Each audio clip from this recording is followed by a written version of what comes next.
भारत देश में बने खूबसूरत और विशाल मंदिर हमारी हजारों सालों पुरानी सभ्यता की जीती जागती निशानियां हैं। ये भगवान के वो घर हैं जहां भक्तजन अपनी प्रार्थना लेकर इनके पास आते हैं। इंसान की ये आस्था उन्हें देवालयों तक लेकर जाती है। लोग इन मंदिरों में ईश्वर के दर्शन करके खुद को धन्य समझते हैं। लेकिन क्या आप जानते हैं, इन मंदिरों के पीछे भी एक विज्ञान है, शायद जिनके बारे में ज्यादातर लोग नहीं जानते। दरअसल हमारे देश में बने प्राचीन मंदिर आस्था और आध्यात्म के साथ साथ एक ऐसी वैज्ञानिकता को भी समेटे हुए हैं जिनके बारे में जानकर आप हैरान हो जाएंगे। दरअसल मंदिरों को बनाने का एक अलग ही वास्तुशास्त्र है। इसे आगम शास्त्र भी कहते हैं। इसमें मंदिर की जमीन से लेकर उसके नींव और शिखर तक के नियम तय हैं। मंदिर के अलग अलग हिस्सों का आकार तय करने के लिए एक खास तरह की गणना का इस्तेमाल किया जाता है। इसे पूरे वैदिक ज्ञान को एक जगह पर समेटकर 15वीं शताब्दी में एक पुस्तक के रूप में दिया गया था, जिसे आज हम देवालय चंद्रिका के नाम से जानते हैं। इसमें दी गई बातों को हर व्यक्ति को जानना चाहिए। सनातन धर्म में मंदिरों की जगह बहुत सोच समझकर तय की जाती रही है। यह वो जगहें होती हैं जहां पर मनुष्य का संपर्क सीधा ब्रह्मांडीय ऊर्जा से होता है। ठीक इसी तरह से मंदिर के आकार को लेकर भी कुछ वैदिक नियम तय हैं।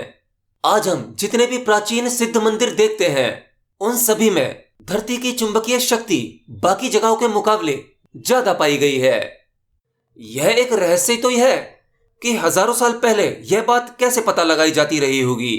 मंदिरों के डिजाइन के पीछे का विज्ञान, सही स्थान तथा देवता का स्थान, प्रमुख देवता की मूर्ति का स्थान, बाकी देवी देवताओं की मूर्ति का स्थान, उनकी ऊंचाई तथा उनके बीच में दूरी, ये सब कुछ बड़े ही वैज्ञानिक ढंग से होता था।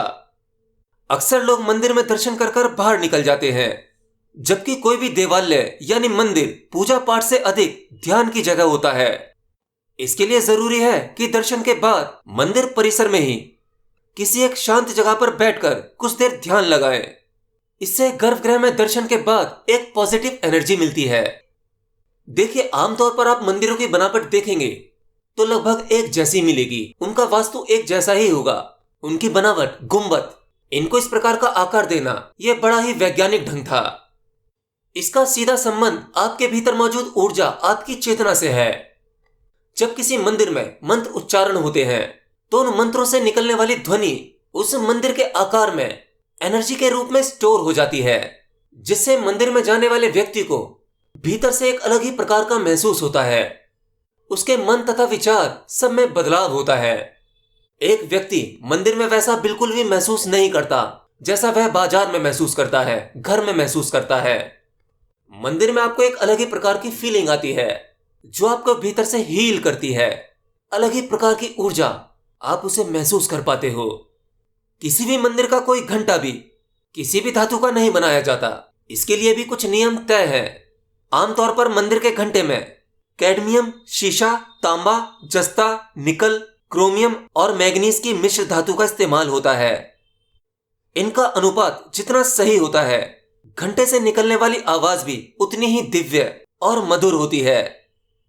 वैज्ञानिक तौर पर पाया गया है कि घंटे की आवाज का दिमाग पर बहुत अच्छा असर होता है।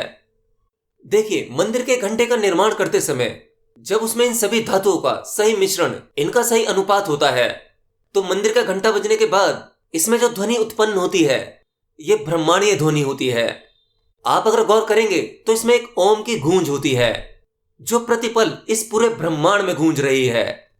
और मंदिर के घंटे की ये वाइब्रेशन, इसका सीधा असर आपके शरीर पर पड़ता है और आपके भीतर आपकी चेतना पर। यह ध्वनि आपको भीतर से हील करती है और आपको एहसास दिलाती है कि आप ये शरीर नहीं बल्कि परम चैतन्य हो।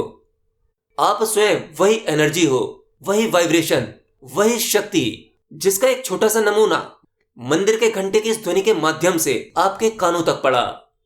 देखिए, भारत के प्राचीन मंदिरों में आज भी इतने बड़े बड़े रहस्य छुपे हुए हैं जो शायद हम कभी नहीं जान सकते। आज हमारे हाथ में जो कुछ लगा है, ये बहुत थोड़ा है, क्योंकि आज की इस प्रेजेंट लाइफ में जितनी हमारी बुद्धि है, जितना इसका स्तर है, हम केवल उतने ही रहस्य जान पाए हैं।